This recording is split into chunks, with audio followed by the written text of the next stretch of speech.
सारी सृष्टि जलमयी हो जाती है। सभी द्वीप महाद्वीप भारत को छोड़ करके साफ समंदर के अंतराल में समा जाते हैं। भले पृथ्वी के दो देशांतर के ऊंचे ऊंचे पहाड़ ही क्यों न हो, वो भी कहां समा जाते? समुद्र के अंतराल में समा जाते। थोड़ा सा हिस्सा बचता है भारत का, उसमें भी एक चोटी है जो संसार की सबसे ऊंची चोटी कही जाती है, एवरेस्ट। वो एवरेस्ट है।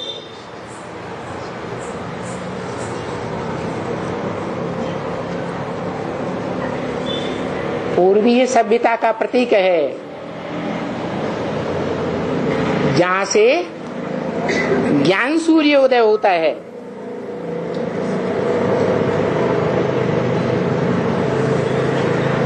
अष्टदेवों में एक देव माना जाता है, जहां शंकर की मूर्ति रखी है, उस दिशा को ईशान कोण कहते हैं। कौन सा कोण? ईश्वर का कोण, जहां से ईश्वर उदय होता है, प्रत्यक्ष होता है। वो ही दिशा है जहां एवरेस्ट चोटी है, वो जड़ चोटी है। और जड़त्व की यादगार कोई चैतन्य भी होगी या नहीं होगी? तो वो चोटी पर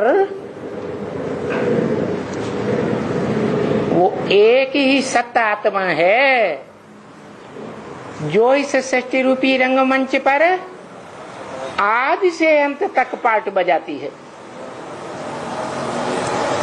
जिसे ब्रह्मा के मुख से सुप्रीम सोल शिव बाप ने भी बोला कि सृष्टि पर सदा कायम एक शिव बाबा है और कोई सृष्टि पर सदा कायम नहीं है। तो जो सदा कायम है उसका यादगार वो जड़ चोटी भी है। कौन सी? Mount Everest. और चैतन्य चोटी भी है, वो परा प्रकृति का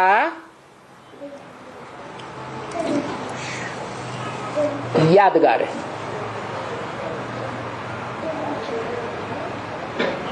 प्रकृति गीता में भी दो प्रकार की बताई गई, जड़ प्रकृति, पृथ्वी जल वायु अग्नि आकाश जड़त्व, और उनके चैतन्य रूप देवताएं, पृथ्वी देवता, वायु देवता, अग्नि देवता आदि आदि, वो परा प्रकृति है। जैसे परम पुरुष है तो परम पुरुष की परा प्रकृति भी है। वो परा प्रकृति इस सत्य रूपी रंगमंच पर जड़त्व रूप में ही रहती है कि जड़ और चैतन्य के सार रूप में भी रहती है।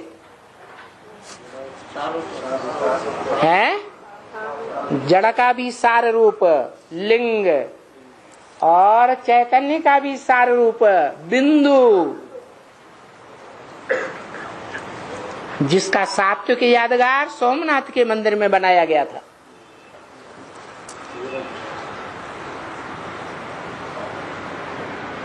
लिंग है बड़ा रूप, साकार रूप, पत्थर दिखाया जाता है, टोटल पत्थर, और उसके बीच में हीरा। हीरो पाटधारी।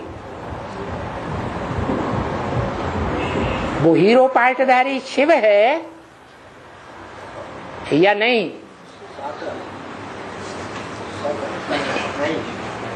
शिव की आत्मा हीरो पाटधारी है या नहीं? क्यों?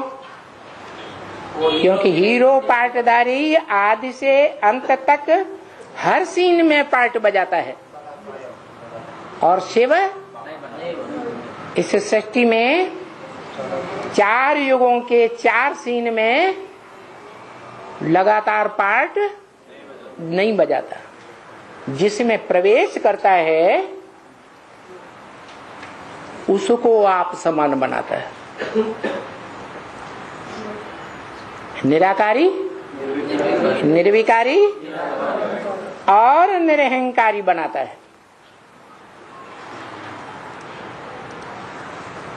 तो वो रूप है जड़ और चेतन का सम्मिलित रूप, सार रूप, शिवलिंग, जिसमें लिंग है